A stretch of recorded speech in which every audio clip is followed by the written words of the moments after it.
ये जो करोड़ों सूर्य के समान आपके पास दिव्य ज्ञान है, इस दिव्य ज्ञान का एक किरण हम लोगों के हृदय पटल पर डालिए, ताकि हम अज्ञानियों के, हम वैष्णवों के हृदय में जो अज्ञान रूपी अंधकार है वो अंधकार समाप्त हो जाए।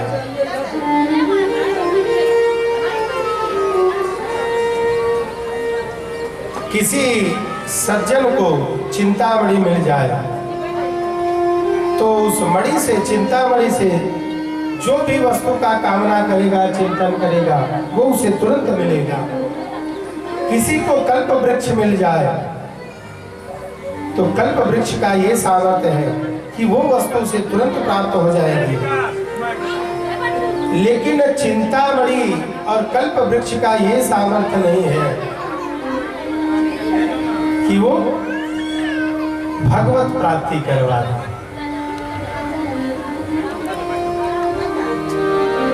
चिंतामणि लोक सुखम सुरतु सर्व संपदम प्रयच्छति गुरु प्रीतो वैकुंठम योगी दुर्लभम।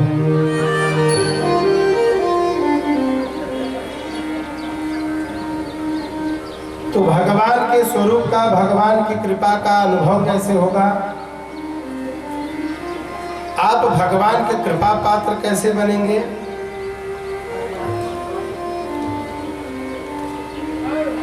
जब तक आपके ऊपर गुरु भगवान की कृपा नहीं होने वाली है,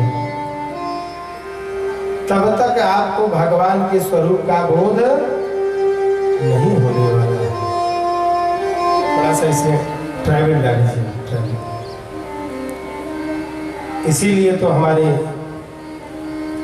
कबीर जी ने कहा, गुरु गोविंद दो खड़े काको लागो पाँव, बलिहारी गुरु आपने गोविंद दियो बताओ।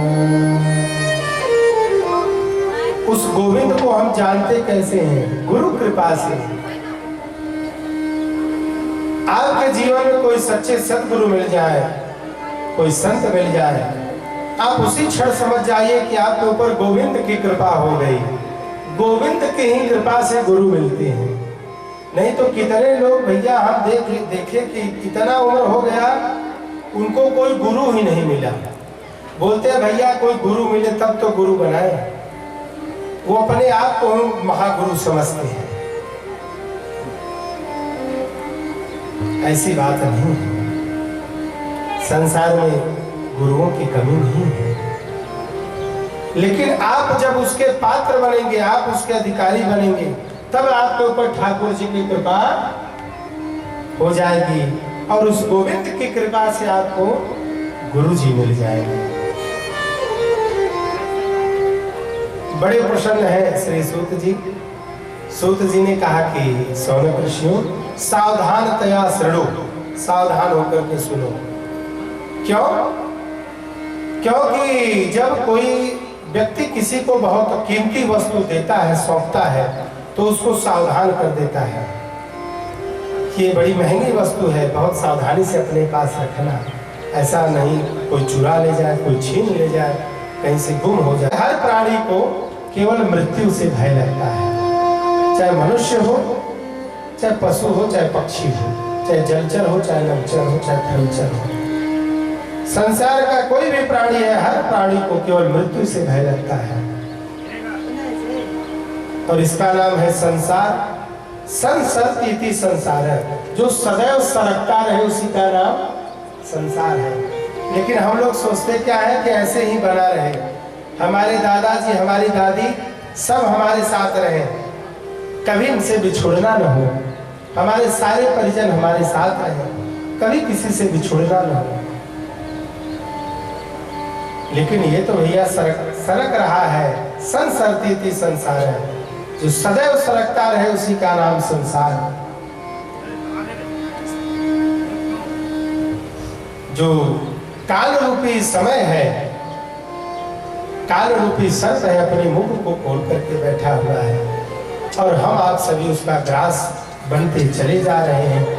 काल व्याल मुखग्रास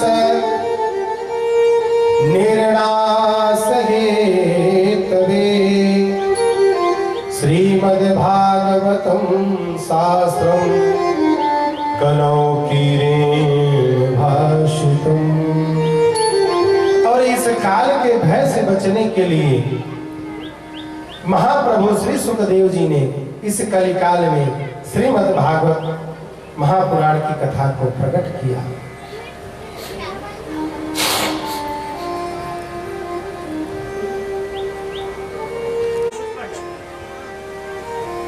तो जब भैया लोक परलोक की यात्रा करनी है तो समय रहते ही तैयारी कर लो।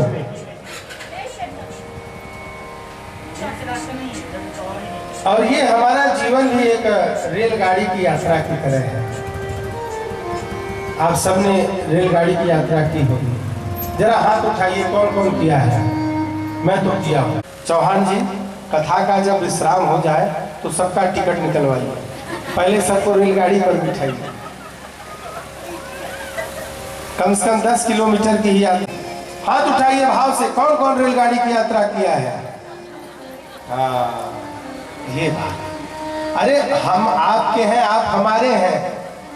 7 दिन तक चलना है और आज से इस 7 दिन तक इस क्षेत्र को वृंदावन बना देना है। वृंदावन में रहना है तो राधे राधे जी, तुम हमारे हो, तुम हमारे ही रहोगे, ओ मेरे भगवान। तुम हमारे थे प्रभु जी, तुम हमारे हो, हमारे ही रहो।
परीक्षित को भगवान की अमृतमय कथा श्रवण कराने बोलो हरि गोपाल।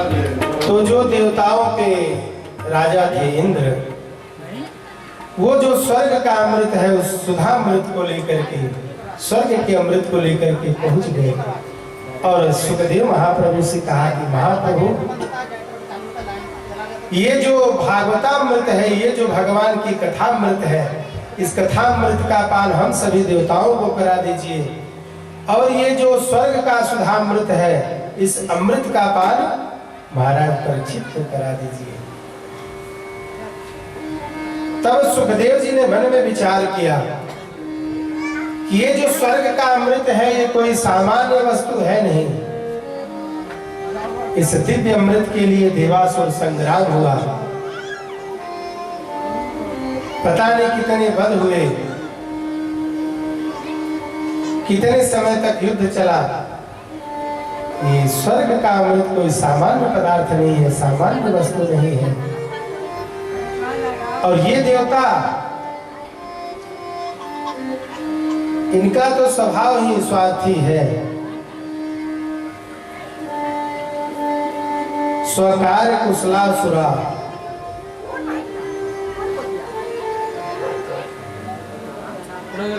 ये केवल अपने कार्य और अपने उद्देश्य की पूर्ति से ही कहीं पर जाते हैं।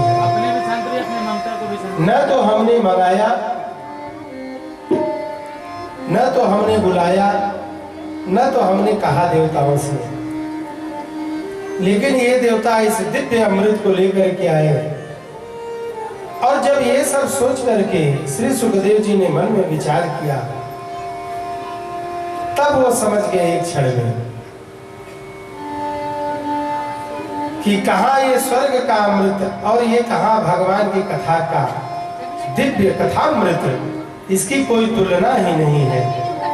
क्व सुधा क्व कथा लोके क्व क्वाच क्व मणि महा ब्रह्म रातो विचार्य एवं तदा देवान जहाश। संसार का वो सबसे बड़ा ज्ञानी ही मनुष्य होगा जो कांच की तुलना दिव्य मणि से करे। कांच और मणि की कोई तुलना नहीं। हम लोग अच्छा कर्म करेंगे, कर्म के अनुसार स्वर्ग प्राप्ति होगी, लेकिन जैसे ही हमारा पुण्य क्षीण होगा, छिड़े पुण्यम मृत्यु लोकम विशंति, वैसे ही हम इस मृत्यु लोक में फिर आ जाएंगे, कर्म बंधन से बच जाएंगे।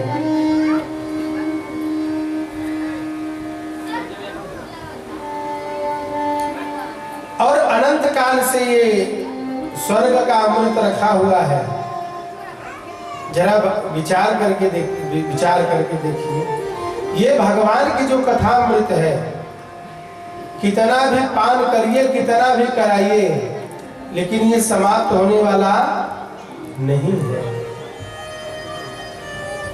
कितने बड़े बड़े अमलात्मा विमलात्मा महात्मा तो भागवत जी के एक एक श्लोकों का इतना दिव्य गायन किए, इतना जमकर गोता लगाए हुए, क्या डुबकी लगा करके आनंद लिए। खुद भी रसपान करिए, दूसरों को भी कराइए, लेकिन भगवान की कथामृत कभी समाप्त होने वाली। परंतु जो स्वर्ग का सुधामृत है, यदि वो कलश रहा होगा तो कितना बड़ा होगा, इतना बड़ा होगा, नहीं तो इतना बड़ा होगा, और अनंत काल से स्वर्ग में है। किस प्रकार से ये देवता लोग उस अमृत का पान कर रहे हैं, पी रहे हैं, कि अभी तक वो खत्म नहीं हुआ। लगता है ये देवता न तो पीते हैं, न तो किसी को पिलाते हैं, केवल सूंघते रहते हैं।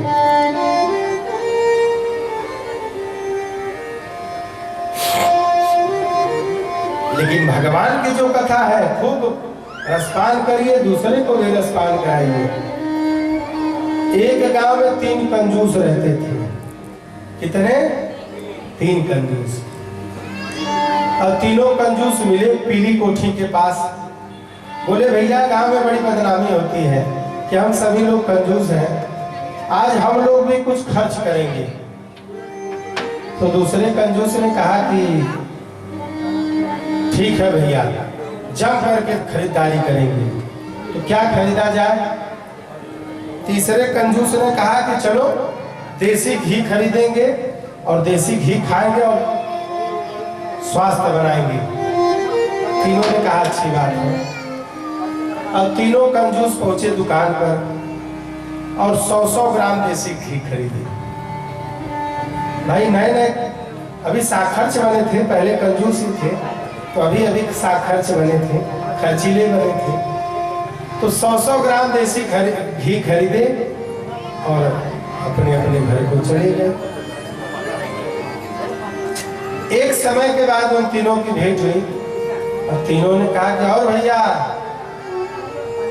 और क्या हाल है? अच्छे से। हाँ भैया हम तो अच्छे से। और आप बताइए घी का क्या हाल चाल है? घी चल रहा है कि नहीं?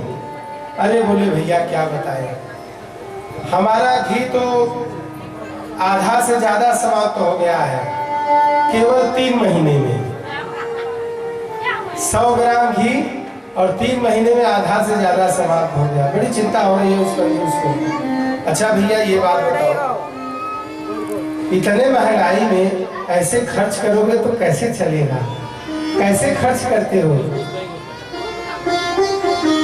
भैया जब भोजन प्रसाद बनकर तैयार हो जाता है तो एक ऊपर वाली रोटी को उठाता हूँ और एक नीचे वाली, दोनों में घी लगा देता हूँ। जब पहला निवाला पाता हूँ उसमें भी घी का स्वाद, अंतिम निवाला पाता हूँ उसमें भी घी का स्वाद। खूब आनंद से भोजन प्रसाद का आनंद लेता हूँ। अब तो दूसरे कंजूस ने कहा था तेरी घी ऐसे खर्च करोगे?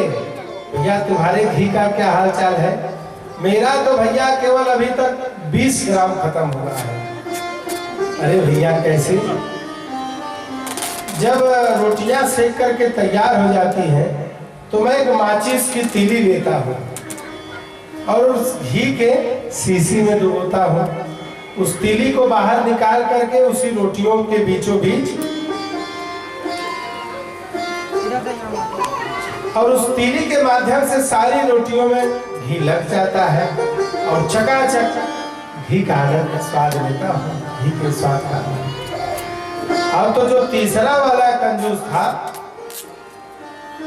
उसने कहा कि अरे धत तेरी के दोनों खर्चीले, ऐसे करोगे तो एक दिन घर मकान भी बेचना पड़ेगा। तो भैया तुम्हारे घी का क्या हाल है? मेरा तो भैया ज्यों का त्यों है और मैं चकाचक प्रसाद से भी पाता हूँ। कैसे भैया? बोले भैया जब रोटियां सेक करके तैयार हो जाती है तो एक एक रोटियों को उठाता हूँ और घी की शीशी लेता हूँ, रोटियों के ऊपर घुमाता हूँ और उसके बाद शीशी का ढक्कन खोल देता हूँ और उसके अंदर से दिव्य सुगंध निकलता है और उसी सुगंध से मेरा पेट भर जाता है। तो ये जो देवता है, ये जो स्वर्ग का अमृत है भैया, इतने अनादिकाल से है। न तो पीते हैं न तो किसी को पिलाते हैं, लेकिन हमारे भगवान की कथा में ऐसी कोई कृपणता नहीं है। खूब रसपान करिए, खूब पिलाइए, भगवान की कथा ही ऐसी है।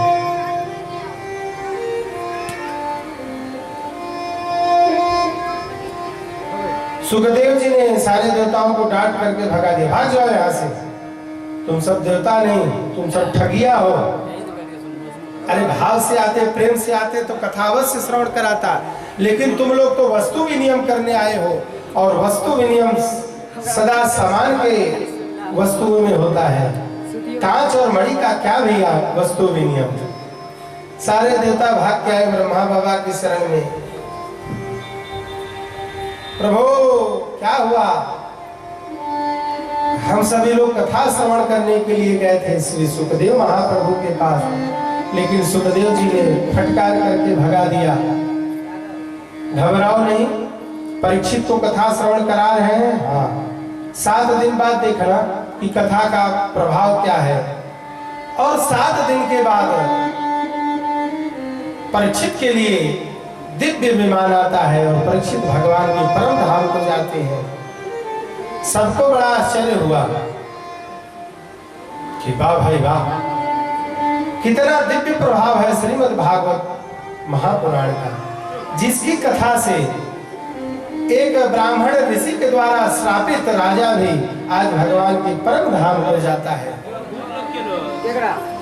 और इस प्रकार से जब तराजू में तौल करके देखा, तराजू के एक पलड़े में संसार के सारे साधन, जप तप व्रत नियम यज्ञ अनुष्ठान ज्ञान योग बल, और दूसरे पलड़े पर श्रीमद् भागवत महापुराण को रख करके देखे तो बड़ा घोर आश्चर्य हुआ। लघुन्यानि जातानि गौरवेण इदं महत्, तदा ऋषिगणा सर्वे विस्मयं परमं यौ, विस्मयं परमं।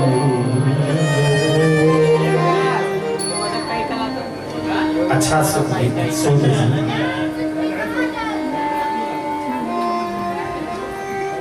इस भागवत की कथा को मृत लोक में सर्वप्रथम किसने श्रवण किया? सूत जी ने कहा कि सौनक ऋषियों। एक बार बद्री विशालपुरी में सत्संग की इच्छा से सनकादिक ऋषि भ्रमण कर रहे थे, जिनके जीवन का केवल एकमात्र लक्ष्य है कथा मात्रैक जीवन, जिनके जीवन का केवल एक लक्ष्य है कथा श्रवण करना।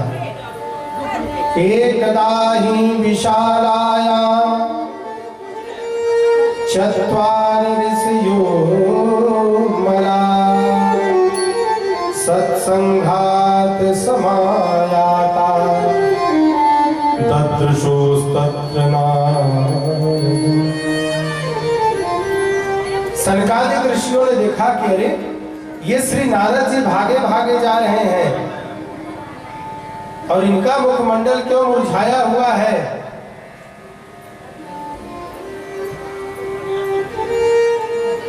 कथम ब्रह्मदीन मुख कुतश्चिंतातुरो भवान्, त्वरितं गम्यते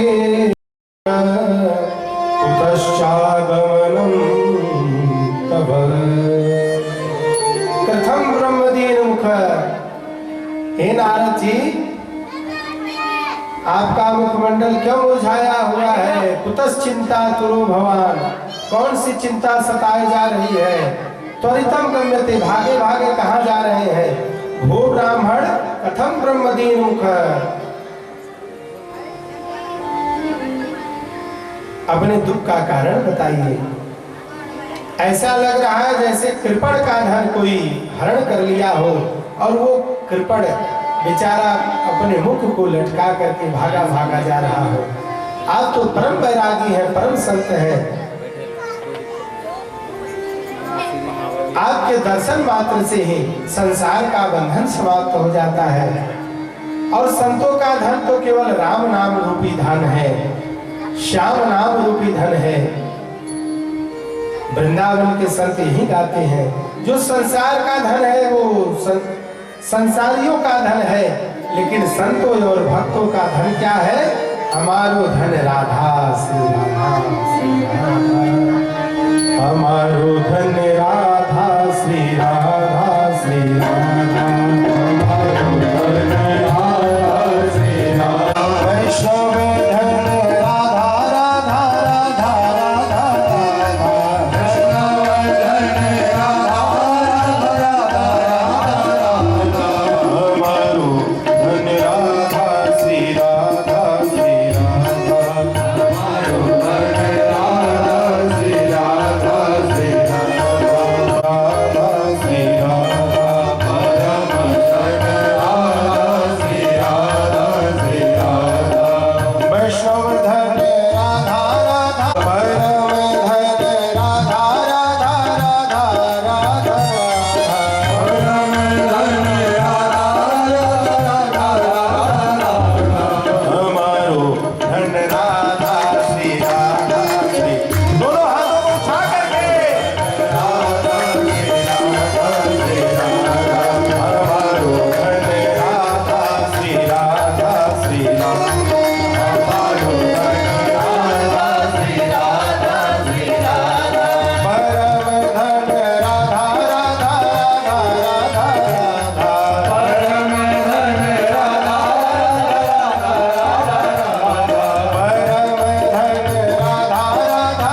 वस्तु अमोलक दी मेरी गुरु ने, कृपा कर अपनायो, पायो जी मैंने राम रतन धन। तो वास्तविक धन क्या है? राम रतन धन है, श्याम रतन धन है, राधा नाम रूपी रतन धन है।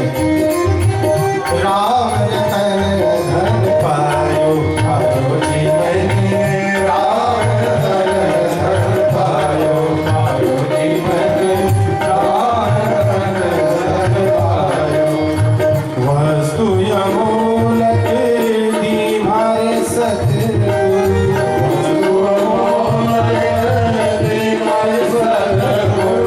वस्तु अमोलक दी मारे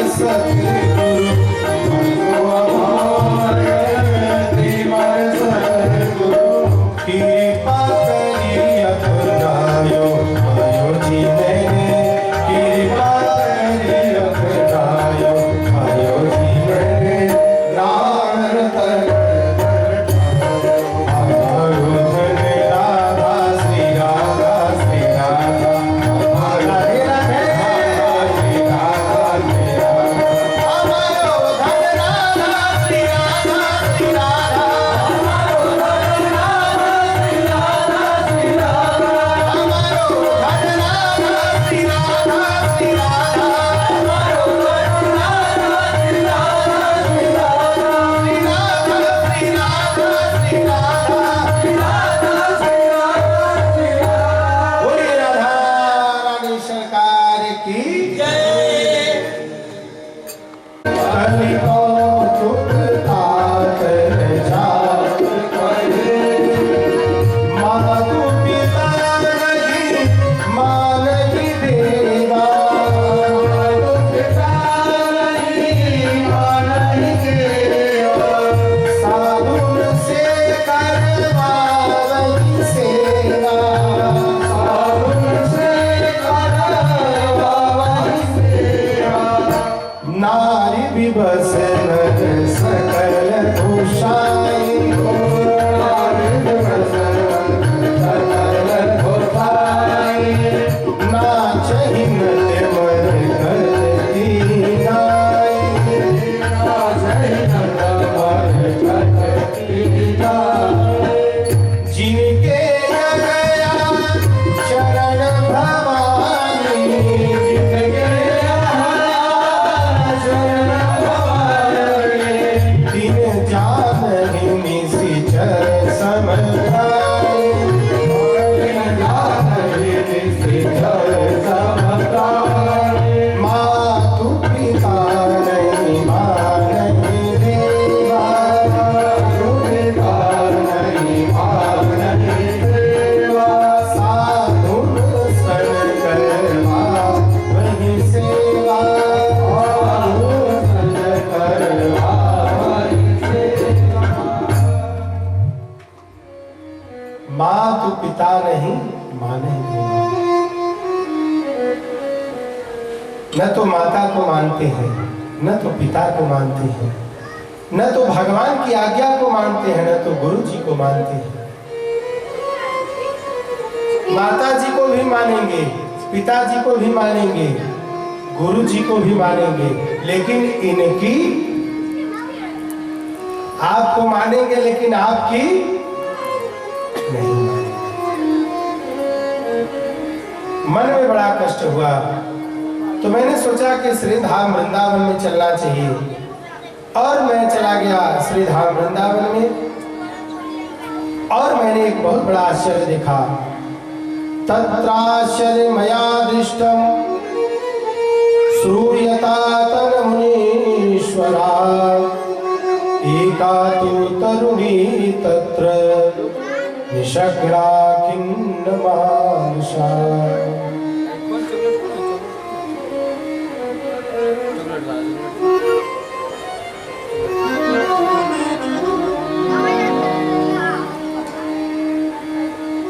एक देवी है, यमुना मैया के पावन पुनीत तट पर बैठ करके विलाप कर रही हैं, और बहुत सारी स्त्रियां उनको घेर करके बैठी हुई हैं।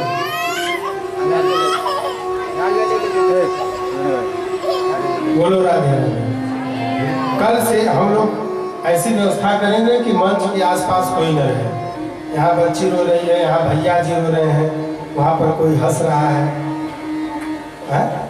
तो जिनको बैठना रहेगा अगल बगल से सामने बैठेंगे। बहुत बड़ा पंडाल है, तहाँ तक बैठेंगे जहाँ तक और पंडाल बढ़ जाएगा आगे तक। जरूरत पड़ेगी तो पंडाल को और बढ़वा दिया जाएगा। आप सभी लोग जगह अच्छा से लाइन से बैठेंगे तो कतारबद्ध होकर के बैठेंगे तो बहुत लोग बैठेंगे।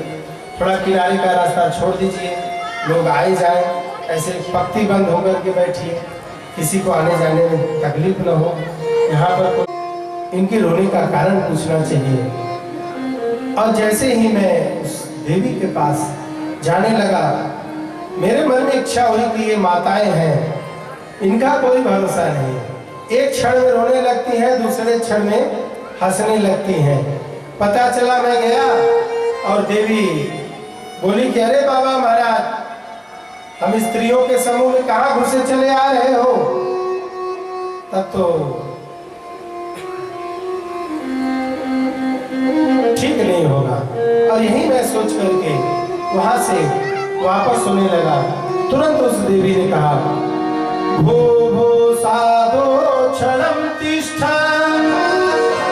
मच्चिन्तामपि नाशय दर्शनं तव लोकस्य सर्वथा घोरं परम्। भो भो साधो क्षणं तिष्ठ। के महाराज, दर्शनम तो आपके दर्शन मात्र से हृदय की सारी वेदनाएं समाप्त हो गई। जरा एक क्षण के लिए ठहर जाइए।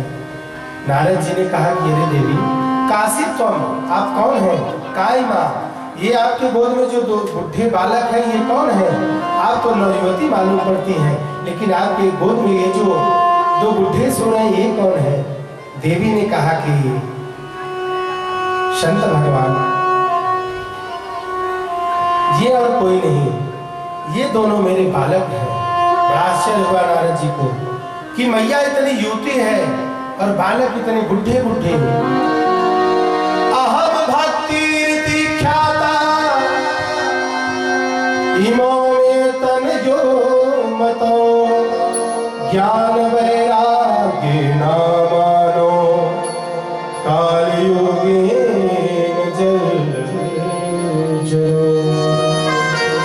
भक्ति ख्याता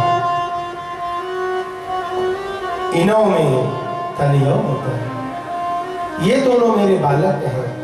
ज्ञान और वैराग्य मेरा नाम भक्ति है, और ये ज्ञान वैराग्य जो मेरे बालक हैं, काल के प्रभाव के कारण ये दोनों बुढ़े हो गए। दक्षिण प्रांत में मेरा जन्म हुआ, महाराष्ट्र आदि प्रांतों में मैं पली बड़ी हुई, कर्नाटक आदि क्षेत्रों में मेरा सम्मान हुआ। कुछ पाखंडियों के प्रदेश में जाकर के मैं उनसे प्रताड़ित होकर के इस वृंदावन भूमि में चली आई। वृंदावनम पुनः प्राप्य नवीन एवं शुरूपिणे। इस भूमि में आकर के मैं पुनः नवयुवती बन गई। लेकिन ये जो दो मेरे पुत्र हैं ज्ञान वैराग, ये दोनों बुढ़े हो गए। यदि मेरे दोनों बालक जवान नहीं होते, अपने मूल रूप में नहीं आते, तो इदम स्थान परित्यज्य विदेशो गम्यते मया। इस स्थान का परित्याग करके मैं विदेश को चली जाऊंगी, क्योंकि वर्षे वर्षे क्रमश जाता मंगलापि न दृश्यते। जैसे जैसे समय बीतता जा रहा है वैसे वैसे अमंगल का दर्शन हो रहा है। नारद जी ने कहा कि धन्य है भक्ति महारानी, धन्य है श्री धाम वृंदावन, धर्म वृंदावनम तेना भक्ति नृत्यति यत्र च। धन्य है श्री वृंदावन धाम, जहाँ पर आकर के भक्ति मैया नवयुवती हो गई। बोलिए भक्ति महारानी की। लेकिन आप तनिक भी चिंता मत करिए, क्योंकि भगवान अपनी लीला का स्मरण करके परम धाम को गए हैं। लेकिन आज भी भगवान का परम पावन नाम है। यत् फलम नास्ति तपसा न योगेन समाधिना तत्फलम लभते सम्यक् करोति सो कीर्तना।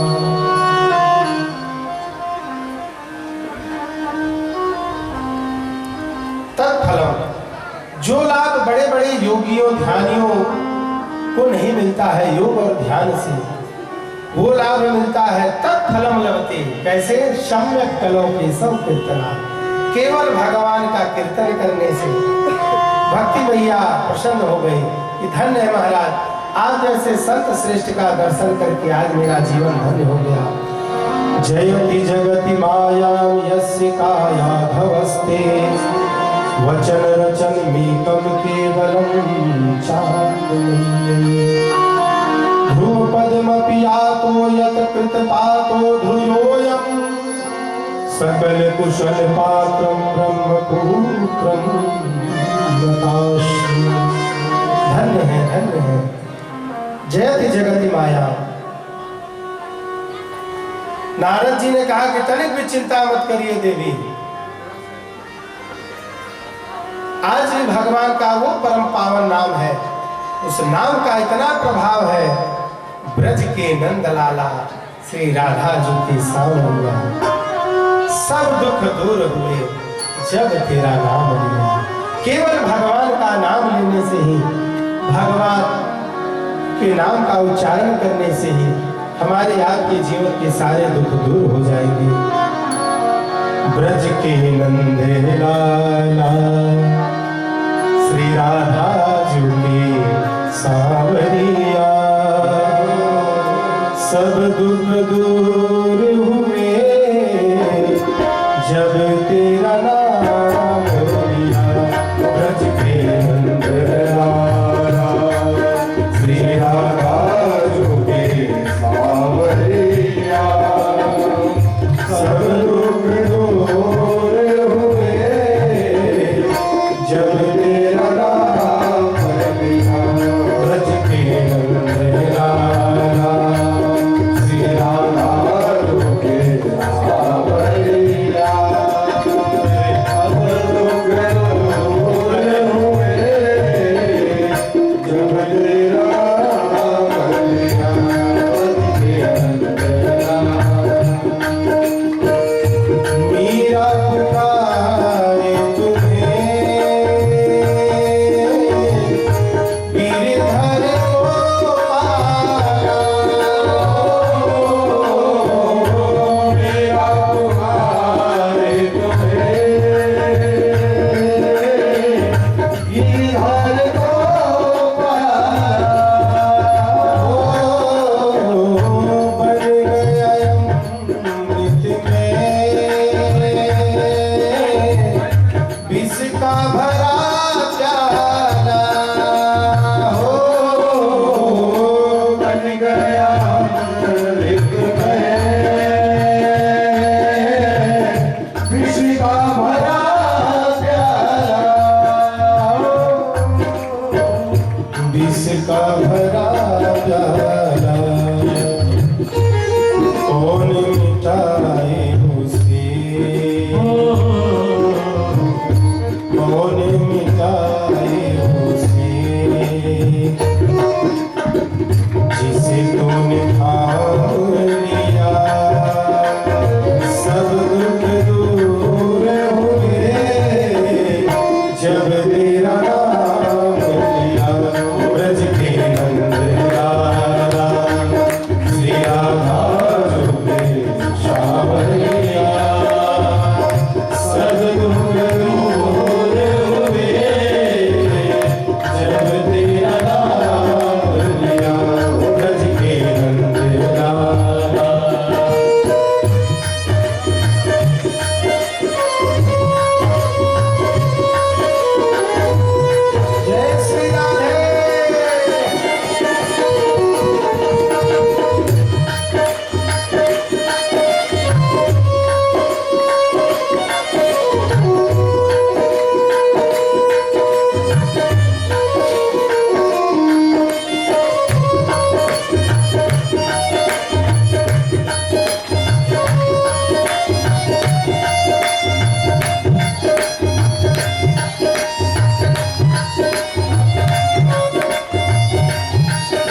बेचारे बड़े परेशान।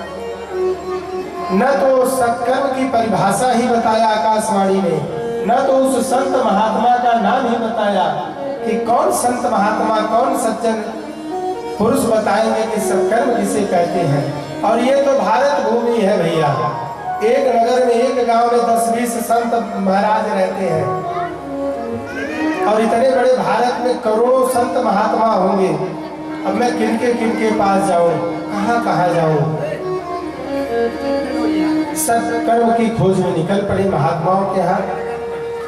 अब जब महात्माओं को पता लगा कि कुछ पूछने के लिए नारद जी आए हैं, तो जो छोटे मोटे महात्मा थे वो तो तीर्थ यात्रा पर निकल पड़े। जो कुछ सिद्ध महात्मा थे अपने चेलों से कहलवा दिया कि जाकर के कह दो महाराज जी से कि आजकल गुरु जी का मौन व्रत चल रहा है। अब नारद जी ने मन में विचार किया कि अब चलना चाहिए बद्री विशालपुरी में, क्योंकि वहां पर नित्य नर नारायण भगवान का निवास होता है और वहीं पर मेरे प्रश्न का उत्तर होगा। मैं दिव्य सत्संग करूंगा प्रभु से, और वहीं पर नर नारायण भगवान मुझे बताएंगे कि सत्संग किसे कहते हैं। इसी कारण से मैं यहाँ पर बद्री विशालपुरी में भ्रमण कर रहा था।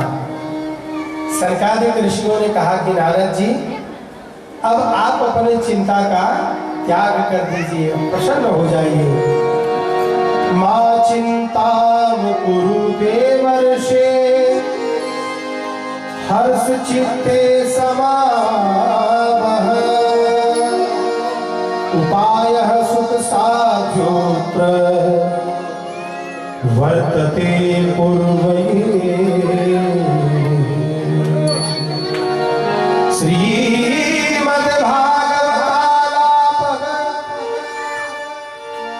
साधु गीता सुताधिपि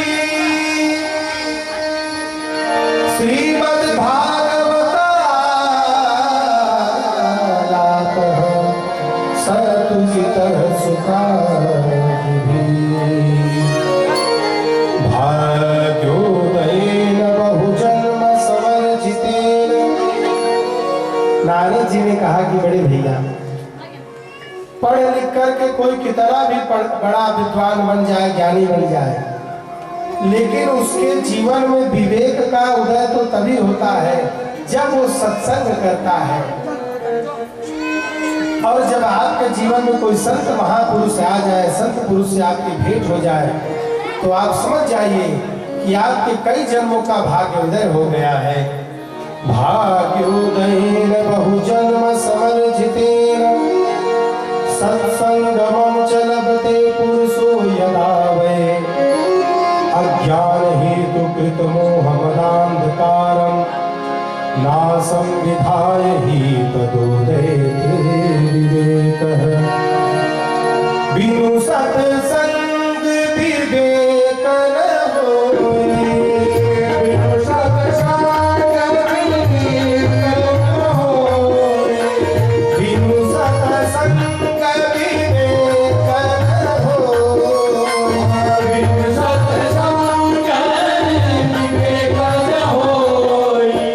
राम कृपा बिनु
लोक वार्ता रता।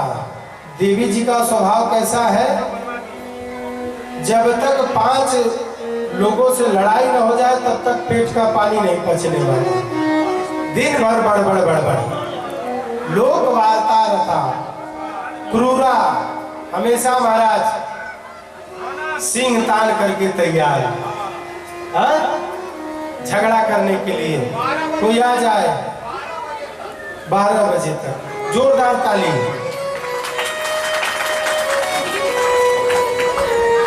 वाह, लगता है इनका सामना हुआ है। सूरा चक्रिय कृत्येषु, घर के कार्यों में जिसका कभी न मन लगता हो। कृपणा, स्वभाव से कंजूस, कृपण। कलह प्रिया, जिसको केवल झगड़ा ही प्रिय लगता हो, कलह ही प्रिय लगता हो।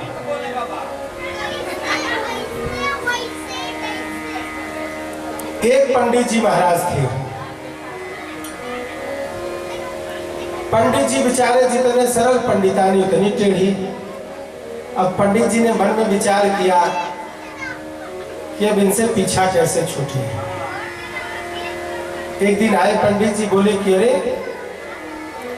प्रयागराज में कुंभ का मेला लगा हुआ है। बड़े बड़े वर्षों में, बड़े वर्षों के बाद इतना दिव्य मेला लगता है कुंभ का। चल करके स्नान करना चाहिए, लेकिन बड़ा भीड़ होगा वहां पर, हम सब नहीं जाएंगे। अब जो पंडितानी थी वो तो पंडित जी के ठीक विपरीत जाने वाली थी।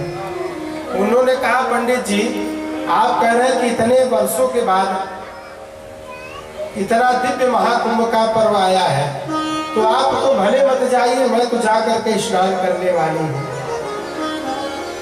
ठीक है। अब पंडित जी महाराज पंडितानी को लेकर के निकल पड़े प्रयागराज के लिए। पंडित जी ने कहा, देखो देवी, जो गंगा स्नान का फल है वही फल गंगा दर्शन का भी है। गंगा जी का जल बड़ा गहरा है, हम लोग किनारे पर ही स्नान करेंगे, आचमन करेंगे, संगम क्षेत्र में नहीं जाएंगे, गहरे जल में नहीं जाएंगे। पंडितानी ने कहा, बारे पंडित जी, इतने वर्षों बाद इतना दिव्य पर्व आया है और हम लोग स्नान नहीं करेंगे संगम क्षेत्र में। और धड़ाम से करके महाराज छलांग लगाई और गंगा जी की मध्य धारा में चली गई। अब गई तो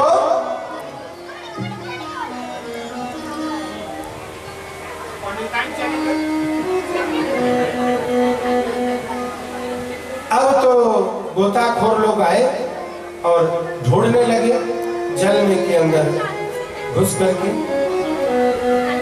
पंडित जी विपरीत दिशा में ढूंढ रहे हैं, जल ऐसे आ रहा है, लोग इधर ढूंढ रहे हैं, पंडित जी उधर ढूंढ रहे हैं।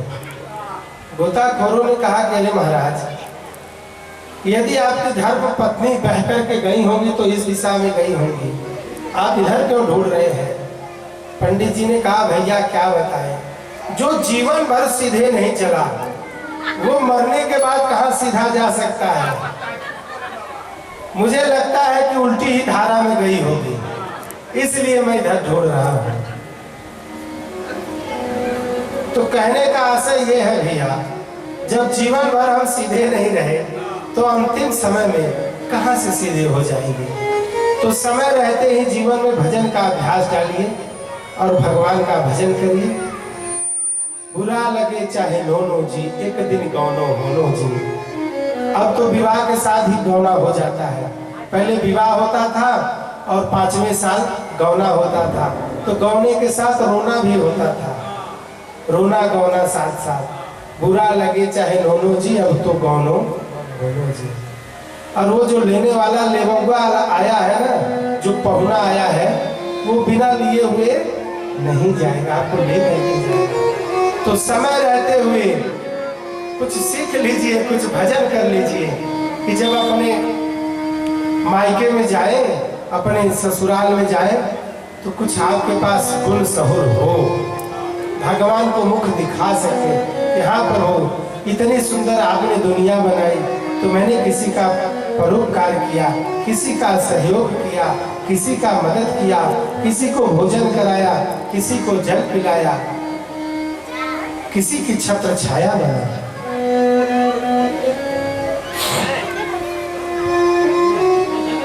पंडित जी बड़े विद्वान, बड़े संपन्न व्यक्ति, धनार्थ धर्म मार्गेण ताभ्याम नीतम तथापि च, लेकिन एक जीवन में उनके कष्ट, न पुत्रो नापि वा पुत्री ततः चिंता तुरो भृशं, न पुत्रो नापि वा पुत्री ततः चिंता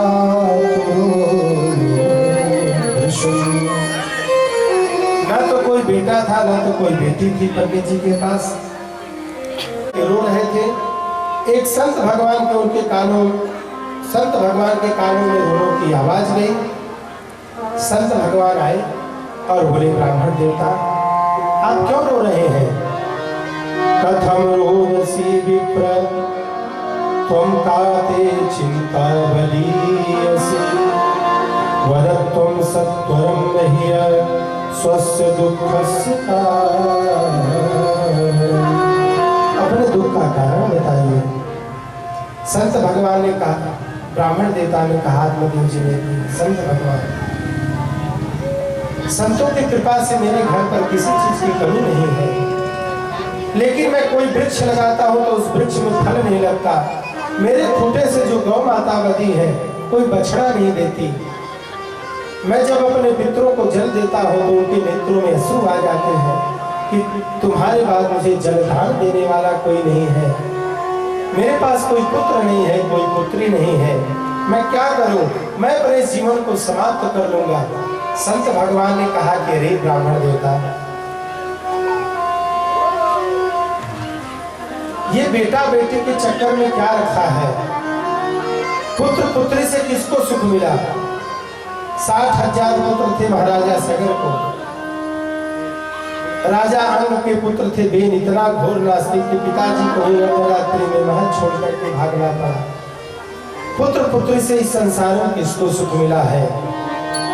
मुंचा ज्ञान पचारूपम बलिष्ठा कर्मणो गति, विवेक तु समासाध्य त्यज संसार